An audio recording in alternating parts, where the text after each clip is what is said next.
Well, welcome. I am cheating again on my list because Margaret just has so many wonderful facets about her business. I want to make sure that we cover them all tonight. And we were speaking about the selecting movers and the fact that you need to stay on it. Are there any special bondings that they should have, or just that they're a big, reputable company? And do you need a specialist in moving a piano? I'm always asked that. No, you don't, but you need a special mover who knows how to move a piano. And I would interject that it's very, very important for them to have very high insurance, $250 and $500 deductible or full value wherever they're going. If they're going long distances, it should be full value, so that if anything's broken, the mover has to pay for it all. Okay. So that's the big tip. Because you just hear so many stories, especially going long distance. Well, you can go short distance. It's amazing. I wonder, how are they driving? Do they think they're Andy Granadelli? You know, it's like, take those corners just a little slower, thank you. Now, as far as the real deals, if you had to put it in steps as to what they should do, you talked about the floor plan, making sure there's a floor plan or a feng shui or whatever, just that you've got it all laid out, because I know that you also do quite a bit in decorating, yes? Yes, we do. We do the first thing to do is to pack and sort, so that you're not taking things that you don't want. Putting all tools together, putting all videos together, putting all of your jewelry together, all your sweaters together, because some people have it everywhere. It's hard to imagine. And then designing the floor layout, labeling the boxes where they're going, so if you don't know where they're going, then you have to label where they came from. But putting them in, so they end up in the room they're going to. Looking at making sure that if you had a bookcase in one house, you have a bookcase in another. Making sure the furniture fits. Making sure the access fits. I sent a job to New York, and it all had to be rigged through the 7th floor window at 2:30 in the afternoon on a snowy day in New York City. So the details of not taking too much, as I said before, is very important.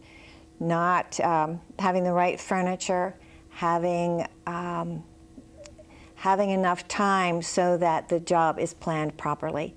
I get a lot of last-minute calls for things, and it's so important to take the time to plan ahead.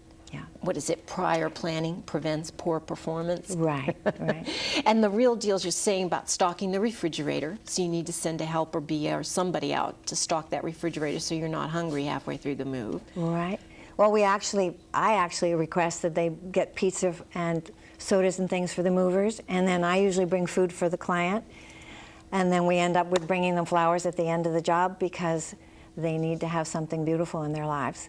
And we do the details of shelf papering, the drawers, I have a guy that'll just buy all of the insets for the new drawers so that the silverware doesn't roll all over and the mechanical, electrical doesn't get in the wrong place, and hanging the pictures. A house isn't done unless the pictures are hung. And we also end up building tons and tons of storage in all parts of the house, because the small California houses are very different from, for example, East Coast shipments. I hear that all the time. Yeah. I hear that. I actually had a case where somebody moved. They said, could we store a couple of things in the person's garage before we close escrow? They brought a 2,100 square foot house practically into this one little, I'm going, wait a minute, this is a California garage. This is a one-car garage. Yeah. You can't get this much in here. Yeah. So it was just a nightmare. We made it through, but I will never, ever agree to something like that. Okay, we've got about a minute and a half. If you were to just give a food for thought for where do you see this whole industry going with the aging of the boomers and all? Just growing, or?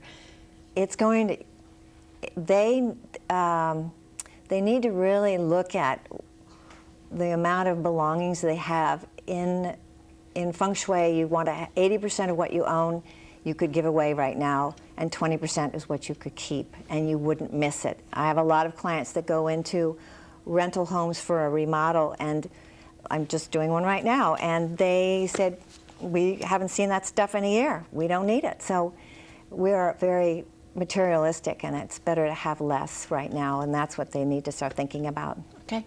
You heard it here. For all you boomers who are going to be moving, make sure that you remember less is more. And thank you, Margaret. Thank you so much. And thank you for tuning in. Remember, if I missed anything, please make sure that you send it to me via email or snail mail, and we will answer it on Trends and Issues. And thank you so much for joining Real Estate with Bobbi Decker. I always enjoy having these wonderful guests on and sharing the knowledge with you. See you next week.